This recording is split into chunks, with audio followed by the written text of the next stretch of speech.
Mirë, vjoj dhe qëndroj në studio me avokatin Beqiri, por kemi një zhvillim të fundot. Shkojmë tani një komunikim të drejt për drejt me kolegen Danila Maloku, ku me sa duket Lapaj ka marrë një vendim në lidhje me protestën, por do tjetë kolega e cila dhe japë detajnë këtë çast. Danila, të përshëndes sërish, fjala për ty. Të përshëndes, teksa pritet që pas pak minuta është nisë protesta e radhës në formën e foltore se Sali Berishës dhe demokratëve që do t'i bashkohen edhe këtë të hënë, Adriatik Lapaj që ndërkohë protestonte në bulevard përpara godinës së kryeministrisë prej disa ditësh, është zhvendosur nga bulevardi për t'i lënë hapësirën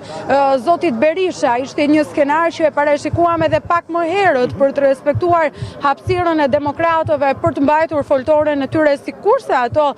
bëjnë çdo të hënë, ndërsa mbështetësit e zotit Lapaj me ndihmën edhe të operatorit do të mundohem në këto momente që po themi të zhvendosemi vetëm për të treguar po themi ku është zhvendosur edhe protestuesit, ku janë zhvendosur, pra janë zhvendosur në anën tjetër të bulevardit për të pritur përfundimin e foltores së zotit Berisha dhe për të rikthyer më pas në protestën e tyre, protestë e cila zhvillohet prej Adriatik Lapaj të Shqipërisë së hënës së shkuar, kur zoti Berisha përmbyllej foltoren e tij vetëm 2 orë më pas. Zoti Lapaj mori vendimin që zhvillonte një tjetër protestë përpara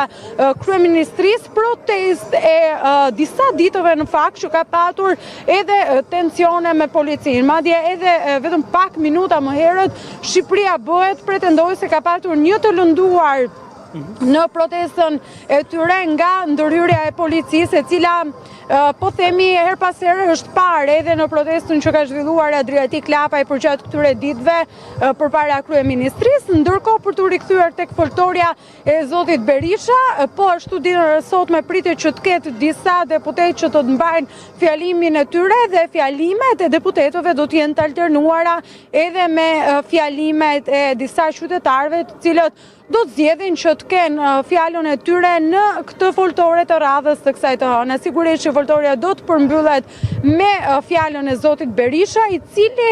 ka paralajmëruar edhe mbajtjen në një proteste kombëtare më datën 22 dhjetor si kundërpërgjigje ndaj kryeministrit Edi Rama, zhvillimeve të fundit nga gjykata kushtetuese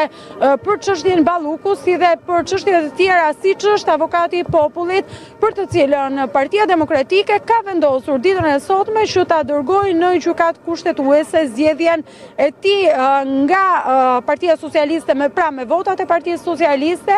me pretendimin se deputetët opozitës i kanë tërhequr firmat mbështetëse. Për këtë arsye,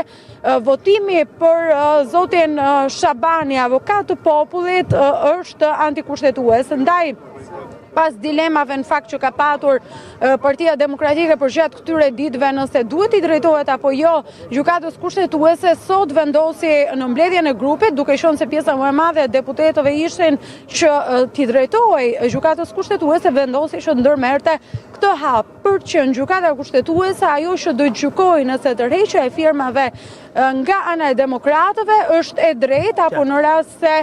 nuk është e drejtë dhe se akti i tyre politik më pas do të përkthehej me votimin në Kuvendin e Shqipërisë të zotit Shabani. Ne do të jemi sërish së bashku Danila, pas pak me interes është për të parë nëse do t'i bëjë një thirrje të drejtë për drejtë Berisha zotit Lapajt për të bashkuar protestë, po do të raportosh së bashku më pas apo të nisë edhe protesta. Jam në studio me avokatin Beqiri, ndërkohë